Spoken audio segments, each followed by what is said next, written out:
এর আগের পর্বগুলিতে দেখেছেন আমরা একসাথে 7টি সতীপীঠ দর্শনের জন্য বেরিয়ে একে একে জগদ্দা বহুলা হয়ে এখন চলেছি মা অট্টহাস মন্দির দর্শনের জন্য। আর যদি আপনি সেই ভিডিওটা এখনো না দেখে থাকেন তাহলে উপরে আই বাটনে লিঙ্ক দিয়ে দিলাম, সেখান থেকে গিয়ে দেখে নিতে পারেন।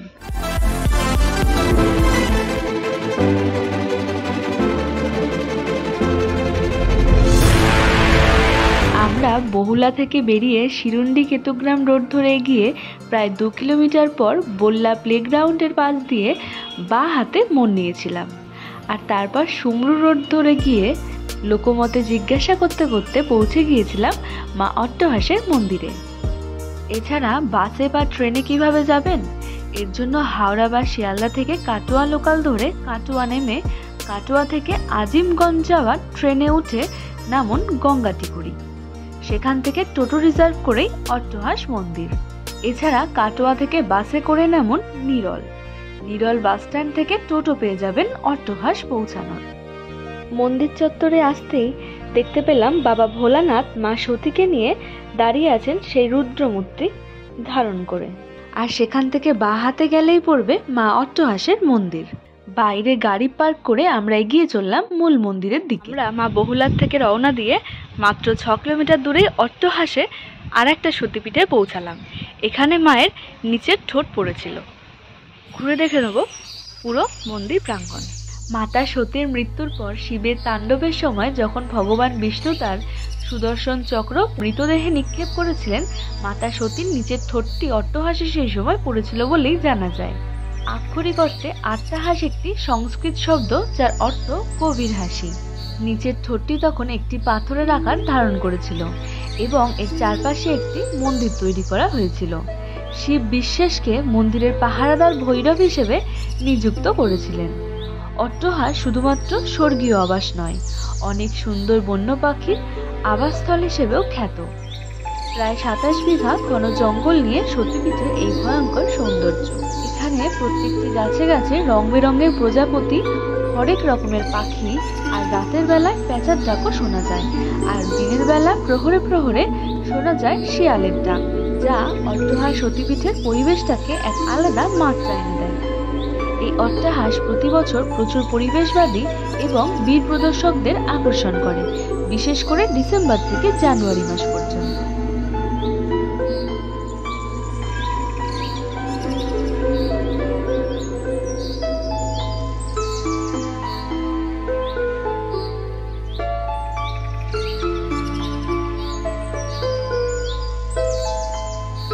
মন্দিরে যখন বড় কোনো পুজো হয় তখন এই মাটির উনুনগুলিতেই ভোগ রান্না হয়। আর এর পাশেই রয়েছে ভোগের রান্নাঘর, আর তার পাশে ভোগ কক্ষ, যেখানে ভোগ খাওয়ানো হয়। এটি হলো এই মন্দিরের নাটমঞ্চ।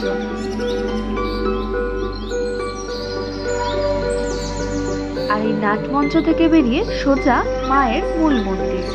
বর্তমানে এই মন্দিরের সংস্করণের কাজ চলছে।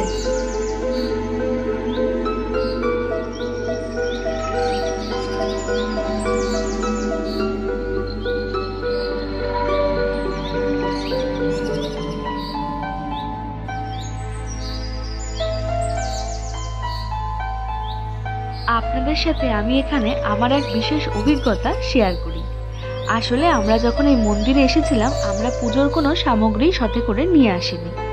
তবে এত দূর থেকে গিয়ে মায়ের পুজো না করে প্রসাদ না পেয়ে আসতেও মনটা ঠিক মানছিল না। সেক্ষেত্রে মন্দিরের পুরোহিত মশাইকে একথা জানাতেই পুরোহিত মশাই আমাদের সামান্য মূল্য ধরে দিতে বলেন এবং আমাদের মন্দিরের গর্ভগৃহে নিয়ে গিয়ে সুন্দরভাবে পুজো করিয়ে দেন, সাথে মায়ের প্রসাদও দিয়ে দিয়েছিলেন, যা আমাদের কাছে এক বিশেষ পাওয়া। অট্টহাস সতীপীঠে এসে এমন সুন্দর নিরিবিলিতে মায়ের পুজো দিয়ে মনে এক আলাদাই শান্তি পাওয়া যায়, যা এমনটা বর্তমানে খুব কম জায়গাতেই পাওয়া সম্ভব। মন্দিরের গর্ভগৃহ খুবই প্রাচীন, আর মায়ের প্রধান শিলা ভূগর্ভের কয়েক হাত নিচে চলে গেছে। মায়ের পাশেই আছেন পীঠ ভৈরব বিশ্বাস। অট্টহাসে দেবীর মূল মূর্তিটি দেবী অষ্টচামুণ্ডা রূপের অন্যতম দণ্ডরা চামুণ্ডা।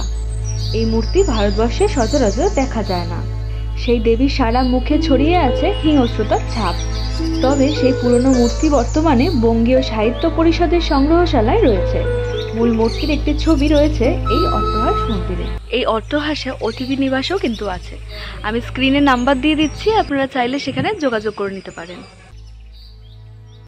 কয়েকটি গুরুত্বপূর্ণ বিষয়। মন্দির সারাদিন খোলা থাকলেও প্রত্যেক দিন সকাল 7টা থেকে বেলা 12টা পর্যন্ত এবং দুপুর 3টে থেকে সন্ধ্যাবেলা পর্যন্ত মায়ের পুজো করা যায়। এই মন্দিরে ভোগ খাওয়ারও ব্যবস্থা আছে, তবে তার জন্য সকাল 10টার মধ্যে কুপন কাটতে হবে। কুপন মূল্য 50 টাকা, আর ভোগ খাওয়ানো হয় দুপুর 1টার সময়।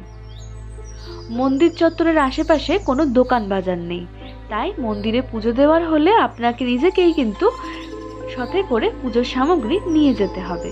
এছাড়া এই মন্দিরে বিয়ে, অন্নপ্রাশন ও পৈতের অনুষ্ঠানও হয়, তবে সেক্ষেত্রে আগে থেকে মন্দির কর্তৃপক্ষের সাথে কথা বলে রাখতে হবে। দোলযাত্রার সময় ও দীপাবলিতে এখানে খুব বড় করে পুজো হয়। আর এই মন্দিরে নিজস্ব অতিথি নিবাস আছে, যার রুম প্রতি ভাড়া 500 টাকা। স্ক্রিনে যে নাম্বারটা দিয়ে দিলাম সেখানে আপনারা চাইলে যোগাযোগ করে নিতে পারেন। এটা মন্দিরের নাম্বার। কেতুগ্রামে মা অট্টহাসের দর্শন সেরে এখন আমরা চলেছি লাভপুরে মা ফুল্লরার দর্শনের জন্য, যা আমি আগামী ভিডিওতে শেয়ার করব। এই ধরনের মন্দির সম্বন্ধে বিস্তারিত জানতে এবং মায়ের দর্শন পেতে অবশ্যই কিন্তু আমার ভিডিওটাকে লাইক করে চ্যানেলটাকে সাবস্ক্রাইব করে ভিডিওটাকে শেয়ার করে অন্যদেরও দেখার সুযোগ করে দিতে হবে। দেখা হচ্ছে পরবর্তী পর্বে। ভালো থাকবেন, সুস্থ থাকবেন।